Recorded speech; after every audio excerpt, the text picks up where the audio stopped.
നമസ്കാരം. രാഹുൽ മാങ്കൂട്ടത്തിൽ എന്ന് പറയുന്ന സ്ത്രീപീഡകനായ ഒരു MLA സസ്പെൻഡ് ചെയ്യുന്നതുമായി ബന്ധപ്പെട്ട് സസ്പെൻഡ് ചെയ്തുകൊണ്ടുള്ള ഒരു പാർട്ടിയിൽ നിന്ന് സസ്പെൻഡ് ചെയ്തുകൊണ്ടുള്ള നടപടി ആ സമയത്ത് തന്നെ ഒരുപാട് വിമർശനങ്ങൾക്ക് പാത്രീഭവിച്ചിരുന്നു. അതായത് പ്രധാനപ്പെട്ട കാരണം സസ്പെൻഡ് ചെയ്തതിന് ഒരു കാലാവധി നിശ്ചയിച്ചിട്ടില്ല. അതായത് അനിശ്ചിതകാലത്തേക്ക് സസ്പെൻഡ് ചെയ്യാനുള്ള പ്രൊവിഷൻ അക്ഷരാർത്ഥത്തിൽ ഈ കോൺഗ്രസിൻ്റെ ബൈലോയിലോ അല്ലെങ്കിൽ അതോടൊപ്പം തന്നെ അതിൻ്റെ ഭരണഘടനയിൽ പറഞ്ഞിട്ടില്ല. അപ്പോൾ അതുകൊണ്ട് തന്നെ രാഹുൽ മാങ്കൂട്ടത്തിലിനെ അനിശ്ചിതകാലത്തേക്ക് സസ്പെൻഡ് ചെയ്യാൻ കഴിയില്ല. ഇനി എന്നാൽ സ്വാഭാവികമായി ഒരു സസ്പെൻഷൻ്റെ കാലാവധി 1 മാസം ആണ് എന്നിരിക്കിൽ. അപ്പോൾ ഇനി വേണ്ടത് അത് അല്ലെങ്കിൽ 6 മാസത്തേക്കോ 1 വർഷത്തേക്കോ 2 വർഷത്തേക്കോ 3 വർഷത്തേക്കോ അങ്ങനെ ഒരു കാലാവധി പ്രഖ്യാപിക്കാതെ സസ്പെൻഡ് ചെയ്തത് രാഹുൽ മാങ്കൂട്ടത്തിലിനെ ഏത് സമയത്തും തിരിച്ചെടുക്കാനുള്ള കോൺഗ്രസിൻ്റെ അധികാരം തന്നെയാണ്, അല്ലെങ്കിൽ ആ അധികാരത്തിൻ്റെ ഉപയോഗത്തിന് വേണ്ടിയിട്ടാണ് എന്ന് അന്നേരം തന്നെ വിമർശനങ്ങൾ ഉയർന്നു വന്നിരുന്നു എന്നുള്ളതാണ് യാഥാർത്ഥ്യം. കോൺഗ്രസിലെ പല നേതാക്കന്മാരും, എന്തിനേറെ പറയാൻ KK രമ അടക്കമുള്ള, ഉമാ തോമസ് അടക്കമുള്ള, രമേശ് ചെന്നിത്തല അടക്കമുള്ള പ്രധാനപ്പെട്ട നേതാക്കൾ, ബിന്ദു കൃഷ്ണൻ അടക്കമുള്ള പ്രധാനപ്പെട്ട നേതാക്കൾ എല്ലാവരും തന്നെ ആ സമയത്ത് തന്നെ രാഹുൽ മാങ്കൂട്ടത്തിനെതിരെ ശക്തമായ നീക്കം നടത്തിയിരുന്നു. നടപടി ഉണ്ടാകണം, രാജിവെക്കണം, MLA സ്ഥാനത്ത് നിന്ന് രാജിവെക്കണം തുടങ്ങിയ അത്തരത്തിലുള്ള നടപടിക്രമങ്ങളിലേക്ക് പോകണം എന്നതടക്കമുള്ള കാര്യങ്ങളുമായി കേരളത്തിലെ പ്രമുഖ കോൺഗ്രസ് നേതാക്കളൊക്കെ എത്തിയിരുന്നു. അതോടൊപ്പം തന്നെ VD സതീശൻ തന്നെ പറഞ്ഞിരുന്നു, നടപടി ഉണ്ടാകും, എത്ര വലിയ ഉന്നത പ്രവർത്തകനാണെങ്കിലും ശരി കൃത്യമായ നടപടി എടുക്കും, ഞാൻ ഉണ്ടാകും മുന്നിൽ തന്നെ എന്നതടക്കമുള്ള കാര്യങ്ങളും ആ സമയത്ത് VD സതീശൻ പറഞ്ഞിരുന്നു. സണ്ണി ജോസഫും പറഞ്ഞിരുന്നു ഇക്കാര്യത്തിൽ നടപടി ഉണ്ടാകും എന്നുള്ളതടക്കം നിരവധിയായ എല്ലാ കോൺഗ്രസ് പ്രവർത്തകരും കൃത്യമായി അക്കാര്യത്തിൽ നടപടിക്രമങ്ങൾ ഉണ്ടാകും എന്ന് തന്നെ അറിയിച്ചിരുന്നു.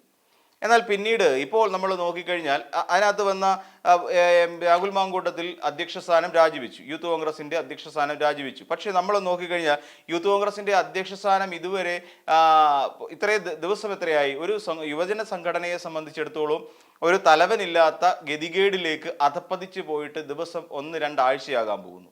ഏകദേശം 10-14 ദിവസങ്ങളായി ആ യൂത്ത് കോൺഗ്രസിന് തൽക്കാലം അധ്യക്ഷൻ ഇല്ല. ഗതികേട് ആലോചിച്ച് നോക്കൂ.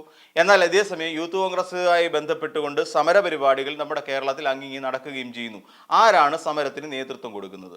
കഴിഞ്ഞ ദിവസം തിരുവനന്തപുരം ജില്ലയിൽ മുഖ്യമന്ത്രിയുടെ ക്ലിഫ് ഹൗസിനുള്ളിലേക്ക് ഒരു പ്രതിഷേധ പ്രകടനം നടത്തി പോലീസിന് നേർക്ക് പന്തം കത്തിച്ചെറിയുന്ന ധാർഷ്ട്യം കലർന്ന അല്ലെങ്കിൽ ഏറ്റവും അപകടകരമായ സമരമുറയിലേക്ക് യൂത്ത് കോൺഗ്രസ് പോകുന്നത് നമ്മൾ കണ്ടതാണ്.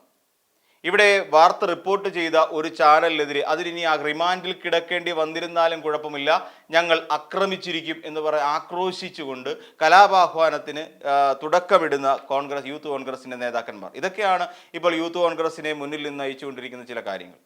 അപ്പം അവർ പ്രതിഷേധിക്കുകയാണ്. കാര്യം അവർ പറയുന്നത് ഇതൊരു തരം രാഷ്ട്രീയ ഗൂഢാലോചനയാണ്. ഇതെങ്ങനെ രാഷ്ട്രീയ ഗൂഢാലോചനയായി മാറും? രാഷ്ട്രീയ ഗൂഢാലോചനയാണ് എന്ന് വരുത്തി തീർക്കാനുള്ള ശ്രമങ്ങളും ഈ കൂട്ടത്തിൽ നടക്കുന്നുണ്ട്.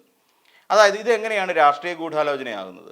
ഈ പറയുന്ന പരാതി ആദ്യമായി ഉന്നയിക്കുന്ന യുവതി അക്ഷരാർത്ഥത്തിൽ CPMൻ്റെ ലോക്കൽ കമ്മിറ്റി അംഗമാണോ, അതുമല്ലെങ്കിൽ DYFIയുടെ ഏതെങ്കിലും യൂണിറ്റ് അംഗമെങ്കിലും ആണോ?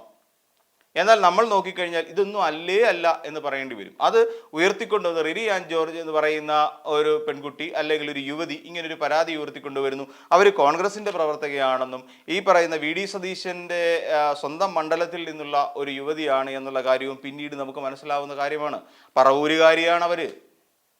അപ്പോൾ അവരാണ് പരാതി ഉയർത്തിക്കൊണ്ടുവരുന്നത്. തുടർന്നാണ് ഈ പറയുന്ന ഹണി ഭാസ്കറിനെ പോലെയുള്ളവർ പരാതിയായിട്ട് വരുന്നു. പിന്നീട് ഗർഭഛിദ്രം നടത്തുന്നതിന് വേണ്ടി പ്രേരിപ്പിച്ചു എന്ന് പറയുന്നത്, ഗർഭഛിദ്രം നടത്തുന്നതിന് വേണ്ടിയിട്ട് ഗുളിക നിർബന്ധിച്ച് കഴിപ്പിച്ചു എന്ന് പറയുന്ന പരാതികൾ പുറത്തു വരുന്നു. ട്രോമയിൽ കഴിയുന്ന ഒരു യുവതിയെക്കുറിച്ച് കഴിഞ്ഞ ദിവസം ലക്ഷ്മി പത്മ എന്ന് പറയുന്ന ന്യൂസ് 24/7 ഒരു മാധ്യമ പ്രവർത്തക ഇതുമായി ബന്ധപ്പെട്ടിട്ടുള്ള വിവരങ്ങൾ ഫേസ്ബുക്കിലൂടെയും അവർ TV-യിലൂടെ നേരിട്ടും ഇക്കാര്യങ്ങൾ അവതരിപ്പിക്കുകയും ചെയ്ത സാഹചര്യങ്ങളൊക്കെ നമ്മുടെ മുന്നിലിരിക്കുമ്പോഴും ഇതിനെ ഒരു രാഷ്ട്രീയ ഗൂഢാലോചന എന്ന് പറഞ്ഞുകൊണ്ട് ചെറുതാക്കി കാണിക്കാനുള്ള ശ്രമമാണ് അക്ഷരാർത്ഥത്തിൽ ഇപ്പോൾ KPCC അധ്യക്ഷൻ സണ്ണി ജോസഫിൻ്റെയും UDF കൺവീനർ അടൂർ പ്രകാശിൻ്റെയും അതോടൊപ്പം VD സതീശിൻ്റെയും മുതിർന്ന നേതാക്കളുടെയും ഒക്കെ നേതൃത്വത്തിൽ ഇപ്പോൾ കേരളത്തിൽ നടന്നുകൊണ്ടിരിക്കുന്നത്.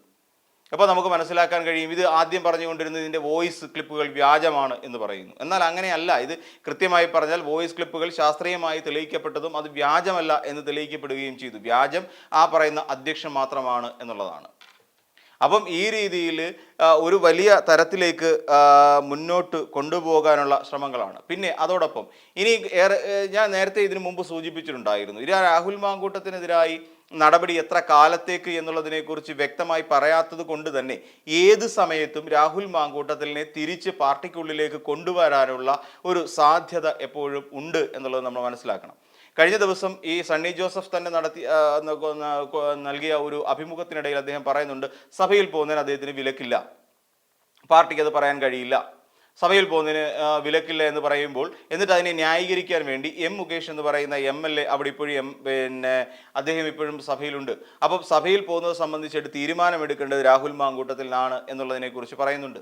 അപ്പോൾ ഇതിനെ കുറച്ച് തമാശ രൂപേണ മറ്റൊരാൾ പറയുന്നത്, ഇപ്പോൾ ഈ പറയുന്ന പോലെ ഇദ്ദേഹത്തെക്കുറിച്ച് കെ മുരളീധരൻ പറയുന്നത്, ചിലപ്പോൾ രാഹുൽ മാങ്കൂട്ടത്തിൽ സഭയിൽ പോകുന്നതിന് എന്താണ് എതിർപ്പ്?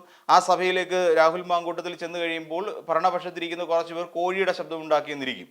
അപ്പോൾ തിരിച്ച് മുകേഷിനെ കളിയാക്കിക്കൊണ്ട് ചില ബെറ്റ് ശബ്ദങ്ങൾ ഉണ്ടാക്കിയെന്നിരിക്കും.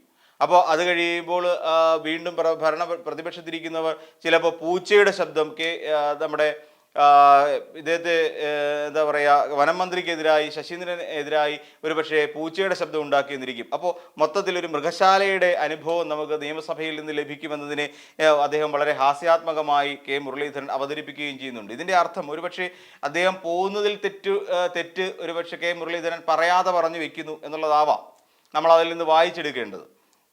അപ്പോൾ കെ മുരളീധരന് വലിയ താല്പര്യമില്ല എന്നുള്ള നിലയിൽ തന്നെയാണ് എന്ന് നമുക്ക് തോന്നുന്നു അദ്ദേഹത്തിൻ്റെ വാക്കുകൾ കേൾക്കുമ്പോൾ. പിന്നീട് നമ്മൾ നോക്കിക്കഴിഞ്ഞാൽ നമുക്ക് കാണാൻ കഴിയുന്നത്, ഇനി രാഹുൽ മാങ്കൂട്ടത്തിലെ പഴയതുപോലെ കോൺഗ്രസിൻ്റെ പാർലമെൻ്ററി അംഗമാക്കി മാറ്റിക്കൊണ്ട് അല്ലെങ്കിൽ കോൺഗ്രസിലേക്ക് തിരിച്ചെടുക്കുന്നതിനുള്ള നീക്കങ്ങൾ വളരെ വേഗം ഉണ്ടാകാനുള്ള സാധ്യതയുണ്ട്. അങ്ങനെ വീണ്ടും കോൺഗ്രസിലേക്ക് തിരിച്ചെടുക്കുകയും യൂത്ത് കോൺഗ്രസിൻ്റെ അധ്യക്ഷ സ്ഥാനം തിരികെ രാഹുൽ മാങ്കൂട്ടത്തിലേക്ക് എത്തിക്കുകയും ചെയ്യും. ഇത് മാത്രമല്ല നമ്മൾ ഭയക്കേണ്ട ഒരു കാര്യം, രാഹുൽ മാങ്കൂട്ടത്തിൽ എന്ന് പറയുന്ന ആൾ നിലവിൽ പാലക്കാട് MLA തന്നെയാണ് എന്ന് നമുക്കറിയാം. അതേ MLA സ്ഥാനം രാജിവെച്ചിട്ടില്ല. ഇനിയിപ്പോൾ തിരികെ അദ്ദേഹത്തെ അവിടെ എത്തിക്കാൻ വേണ്ടിയിട്ട് A ഗ്രൂപ്പുമായി ബന്ധപ്പെട്ടിട്ട് A ഗ്രൂപ്പ് യോഗങ്ങളൊക്കെ ഷാഫി പറമ്പിൽ, അതായത് നമുക്കറിയാം വിവാദ പുരുഷനോടൊപ്പം നിൽക്കുന്ന എല്ലാ കാര്യങ്ങളിലും രാഹുൽ മാങ്കൂട്ടത്തിൻ്റെ മനസാക്ഷി സൂക്ഷിപ്പുകാരൻ എന്ന് തന്നെ നമുക്ക് വിളിക്കാൻ കഴിയുന്ന ഷാഫി പറമ്പിൽ ഇപ്പോൾ പാലക്കാട് കേന്ദ്രീകരിച്ചുകൊണ്ട് നടത്തിക്കൊണ്ടിരിക്കുന്ന ശ്രമങ്ങൾ എത്രത്തോളം വലുതാണ് എന്ന് നമുക്കറിയാം. ആ ശ്രമങ്ങൾ എന്തിനു വേണ്ടിയിട്ടാണ് എന്ന് ചോദിച്ചാൽ അവിടുത്തെ സ്വകാര്യ പരിപാടികളിൽ രാഹുൽ മാങ്കൂട്ടത്തിൽ ഉൾക്കൊള്ളിക്കുക, അതോടൊപ്പം അവിടുത്തെ നടക്കുന്ന മറ്റ് ക്ലബ്ബുകളുടെ പരിപാടികൾ, കാര്യം ഈ പറയുന്ന പൊതുപരിപാടികൾ എന്നുള്ളതിനെ മാറ്റി നിർത്തിക്കൊണ്ട് ഈ രീതിയിൽ ക്ലബ്ബുകളുടെ പരിപാടികളും ഒക്കെ പങ്കെടുപ്പിച്ചുകൊണ്ട് രാഹുൽ മാങ്കൂട്ടത്തിലിനെ വീണ്ടും പാലക്കാട് മണ്ഡലത്തിൽ ഇങ്ങനെ സജീവമാക്കി നിലനിർത്തുന്നതിന് വേണ്ടിയിട്ടുള്ള കുടിലമായ ശ്രമങ്ങൾ ഷാഫി പറമ്പിലിൻ്റെ ഭാഗത്ത് നിന്ന് നടക്കുന്നുണ്ട്. ഇതിൻ്റെ അർത്ഥം എന്തുകൊണ്ട് ഇങ്ങനെ ചെയ്യുന്നു എന്ന് ചോദിച്ചു കഴിഞ്ഞാൽ, വീണ്ടും അവിടെ ഒരു തെരഞ്ഞെടുപ്പ് ഉണ്ടാകുന്ന സാഹചര്യത്തിൽ, അതായത് 2026 എങ്ങനെയെങ്കിലും ഈ പറയുന്ന കോൺഗ്രസ് എന്ന് പറയുന്ന അല്ലെങ്കിൽ UDFൻ്റെ മുഖം അവിടെ സംരക്ഷിച്ച് പിടിക്കണം. അതോടൊപ്പം തന്നെ ഈ പറയുന്ന രാഹുൽ മാങ്കൂട്ടത്തിലെ വീണ്ടും അവിടെ പാലക്കാട് കൊണ്ട് ഇറക്കി വീണ്ടും അവിടെ നിർത്തി മത്സരിപ്പിച്ച് വിജയിപ്പിക്കണം തുടങ്ങിയ മോഹങ്ങളോട് കൂടി തന്നെയാണ് ഈ രീതിയിൽ ഇപ്പോൾ രാഹുൽ മാങ്കൂട്ടത്തിലിനെ വീണ്ടും പാലക്കാട് ഇറക്കുന്നതിന് വേണ്ടിയിട്ടുള്ള ശ്രമങ്ങൾ നടത്തിക്കൊണ്ടിരിക്കുന്നത്. അപ്പോൾ ഈ രീതിയിലേക്ക് കാര്യങ്ങൾ പോകുന്നു. അപ്പം നേരത്തെ പറഞ്ഞതുപോലെ എത്ര കാലത്തേക്ക് അത് സസ്പെൻഡ് ചെയ്തു എന്നുള്ളത് സംബന്ധിച്ചുള്ള വ്യക്തതയില്ലായ്മ ഒരു വലിയ പ്രശ്നമാണ്. അത് രാഹുൽ മാങ്കൂട്ടത്തിന് അനുകൂലമാണ്. രാഹുൽ മാങ്കൂട്ടത്തിൽ പാർട്ടിയിലേക്ക് തിരിച്ചു വരാനും യൂത്ത് കോൺഗ്രസിൻ്റെ അധ്യക്ഷ പദവി ഏറ്റെടുക്കുന്നതിനുമുള്ള സാധ്യതകൾക്ക് വിരൽ ചൂണ്ടുന്നത്. അതോടൊപ്പം ഈ പറയുന്ന MLA ആയി പോകാൻ പാടില്ല എന്നുള്ള കാര്യത്തിൽ അല്ലെങ്കിൽ അങ്ങനെ ചെയ്യരുത് എന്നുള്ള കാര്യത്തിൽ പാർട്ടിക്ക് യാതൊരു നിർദ്ദേശവുമില്ല. അപ്പോൾ ഇതിൽ നിന്നെല്ലാം നമുക്ക് മനസ്സിലാക്കാൻ കഴിയുന്നത് രാഹുൽ മാങ്കൂട്ടത്തിലിനെ ഇതൊരു രാഷ്ട്രീയ ഗൂഢാലോചനയാണ് ഇപ്പോൾ അദ്ദേഹത്തിനെതിരെ ഉയർന്നിരിക്കുന്നത് എന്ന് ചൂണ്ടിക്കാണിച്ചുകൊണ്ട് കോൺഗ്രസ് രാഹുൽ മാങ്കൂട്ടത്തിലിനെ പൊതിഞ്ഞ് സംരക്ഷിച്ച് പിടിക്കാനുള്ള നീക്കമാണ്. അതായത് രാഹുൽ മാങ്കൂട്ടത്തിലിനെ കൈവിടാൻ ഒരു തരത്തിലും കോൺഗ്രസ് പാർട്ടി തയ്യാറല്ല എന്ന് തന്നെയാണ് സൂചിപ്പിക്കുന്നത് ഈ പറയുന്ന. അതോടൊപ്പം തന്നെ നമുക്ക് മനസ്സിലാക്കേണ്ട കാര്യം, രാഹുൽ മാങ്കൂട്ടത്തിനെതിരായി പെയ്ഡ് വാർത്തകൾ, രാഹുൽ മാങ്കൂട്ടത്തിന് വേണ്ടി ഇവിടെ കേരളത്തിൽ പെയ്ഡ് വാർത്തകൾ ഉണ്ടാക്കാനുള്ള ശ്രമങ്ങൾ KPCCയുടെ സൈബർ വിങ്ങിൽ നിന്നും സൈബർ ഭടന്മാരിൽ നിന്നും തുടങ്ങിക്കഴിഞ്ഞിരിക്കുന്നു. അതിന് എന്തൊക്കെ തരത്തിലുള്ള വ്യാജ വാർത്തകൾ സംഘടിപ്പിക്കാമോ അല്ലെങ്കിൽ ഏതെല്ലാം തരത്തിലുള്ള വ്യാജ വാർത്തകൾ കൊണ്ട് ഇവിടെ കോട്ട കെട്ടാൻ കഴിയുമോ അതിനൊക്കെയുള്ള ഒരു ശ്രമമാണ് അക്ഷരാർത്ഥത്തിൽ സൈബർ കൂട്ടങ്ങൾ നടത്തിക്കൊണ്ടിരിക്കുന്നത്. അപ്പോൾ അങ്ങനെയെല്ലാം അതായത് ഈ പറയുന്ന പരാതി ഉന്നയിച്ചിട്ടുള്ള പലരെയും കണ്ട് സെറ്റിൽ ചെയ്യാനുള്ള നടപടികളും കേരളത്തിൽ കോൺഗ്രസ് പാർട്ടിയുടെ നേതൃത്വത്തിൽ തുടങ്ങിക്കഴിഞ്ഞതായിട്ടാണ് നമുക്ക് റിപ്പോർട്ടുകൾ ലഭിച്ചുകൊണ്ടിരിക്കുന്നത്. അപ്പോൾ ഇങ്ങനെയൊക്കെ നമ്മൾ പരിശോധിക്കുമ്പോൾ കോൺഗ്രസ് എന്ന് പറയുന്ന ഒരു പാർട്ടി രാഹുൽ മാങ്കൂട്ടത്തിൽ എന്ന് പറയുന്ന ഒരു നേതാവിന് ഒരു കാരണവശാലും കൈവിടില്ല എന്ന് തന്നെ നമുക്ക് ഉറപ്പിക്കാം. ഇതോടുകൂടി വഞ്ചിതരാകുന്നതാകട്ടെ നമ്മുടെ കേരളത്തിലെ ഒരു വഞ്ചിക്കപ്പെട്ട ഒരു വിഭാഗം സ്ത്രീകളും അല്ലെങ്കിൽ യുവതികളും അതോടൊപ്പം തന്നെ വോട്ട് ചെയ്ത് വിജയിപ്പിച്ച പാലക്കാട്ടെ സാധാരണക്കാരുമാണ്.